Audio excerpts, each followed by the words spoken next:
राधे राधे दोस्तों, मेरे चैनल में आपका स्वागत है।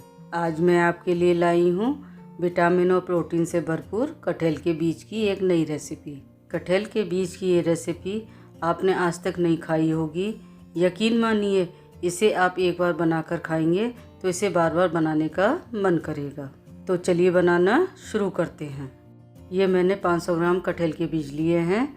इन्हें अच्छे से पानी से साफ़ करके 1 घंटे पंखे की हवा में रख दें, जिससे ये सूख जाएं और इनका छिलका आसानी से निकल जाए।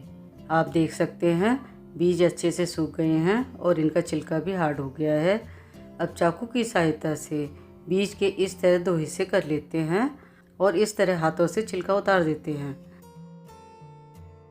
देखिए कितनी आसानी से छिलका उतर रहा है। इसी तरह से सभी बीजों को काटकर साफ़ कर लेते हैं।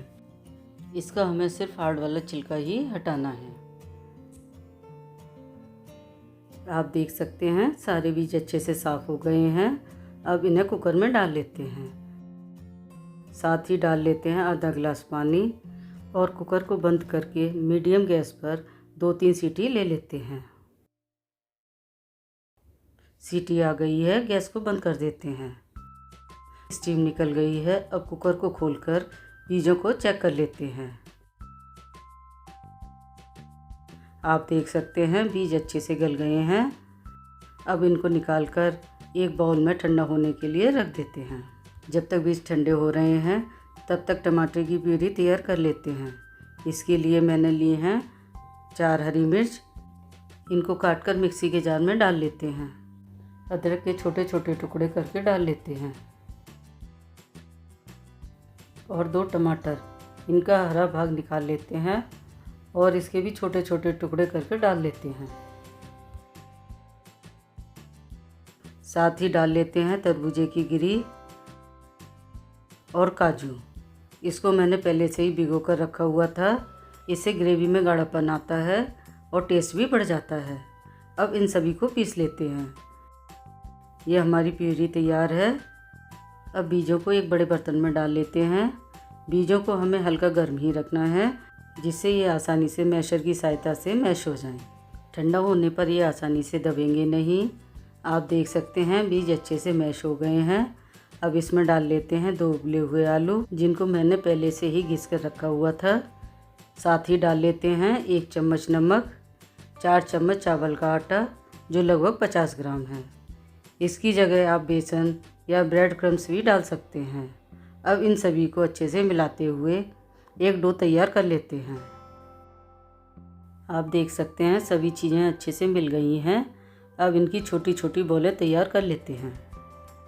इसको बनाने के लिए सबसे पहले हाथों में थोड़ा सा तेल लगा लीजिए और जितना बड़ा कोफ्ता बनाना है उतना मिक्सचर लेकर उसे अच्छे से रोल करते हुए एक गोल शेप में बना लीजिए। देखिए ये कुछ इस तरह का होना चाहिए। मैं एक और आपको बनाकर दिखाती हूँ। इसी तरह से सारे कोफ्ते बनाकर तैयार कर लेते हैं। देखिए सारे कोफ्ते तैयार हैं। अब इनको तल लेते हैं। इनको तलने के लिए मैंने पहले से ही कढ़ाई में तेल गर्म करने रखा हुआ था। इसको चेक कर लेते हैं। तेल गर्म हो गया है। गैस को मीडियम कर लेते हैं। अब कोफ्तों को कढ़ाई में डाल लेते हैं। ध्यान रखें कि इनको थोड़ा सिकने के बाद ही हल्के हाथ से करछी से उलट पुलट करें और इसको गोल्डन ब्राउन होने तक मीडियम गैस पर ही तलें। आप देख सकते हैं कोफ्ते कितने अच्छे से सिक गए हैं। अब इन सभी को निकाल लेते हैं।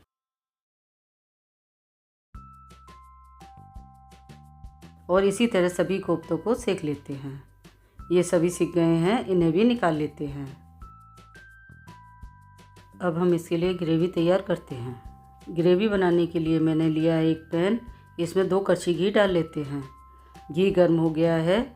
इसमें डाल लेते हैं थोड़ी सी हींग, आधी चम्मच जीरा, 1 टुकड़ा दालचीनी का, 4 लौंग, 1 बड़ी इलायची और 5-6 काली मिर्च। इन सभी को अच्छे से भून लेते हैं। और साथ ही डाल लेते हैं कटी हुई हरी मिर्च और टमाटर प्यूरी, जो हमने पहले से ही तैयार करके रखी हुई थी। अब इन सभी को अच्छे से मिला लेते हैं। गैस को लो कर लीजिए अब इसे ढककर थोड़ी देर ऐसे ही पकने दीजिए। 3-4 मिनट हो गए हैं। अब ग्रेवी को चेक कर लेते हैं। ग्रेवी गाढ़ी हो गई है। इसमें डाल लेते हैं 1/4 चम्मच हल्दी पाउडर, 1 चम्मच धनिया पाउडर, 1 चम्मच देगी मिर्च, इससे ग्रेवी में कलर बहुत बढ़िया आता है, और 1 चम्मच नमक। इन सभी मसालों को ग्रेवी में अच्छे से मिला लेते हैं और 2 मिनट ऐसे ही पकने देते हैं। मसाले अच्छे से भुन गए हैं। अब इसमें डाल लेते हैं थोड़ी सी कसूरी मेथी और 1 कड़छी फेंटा हुआ दही। इन सभी को भी अच्छे से मिला लेते हैं। आप देख सकते हैं ग्रेवी अच्छे से मिक्स हो गई है। अब मिक्सी के जार में जो टमाटर रह गया था उसमें थोड़ा सा पानी डालकर उसे भी इसमें डाल लीजिए। इसे भी अच्छे से मिला लीजिए। अब इसे ढककर 2 मिनट गैस पर पकने देते हैं। 2 मिनट हो गए हैं, ग्रेवी तैयार है। अब आखिर में डाल लेते हैं 1/4 चम्मच गरम मसाला और ताज़ा कटा हुआ हरा धनिया। इन सभी को मिला लीजिए। गैस को बंद कर देते हैं। कोफ्ते की ग्रेवी हमें बहुत ज़्यादा गाढ़ी नहीं रखनी है, ये कुछ इतनी गाढ़ी होनी चाहिए। कोफ्ता सर्व करने के लिए तैयार है। अब इनको एक डोंगे में डाल लेते हैं और इनके ऊपर तैयार की हुई ग्रेवी डाल लीजिए।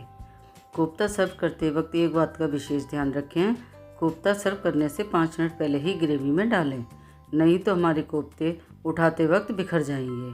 और साथ ही सजा लेते हैं ताज़े कटे हुए हरी धनिए से। आ गया ना मुंह में पानी।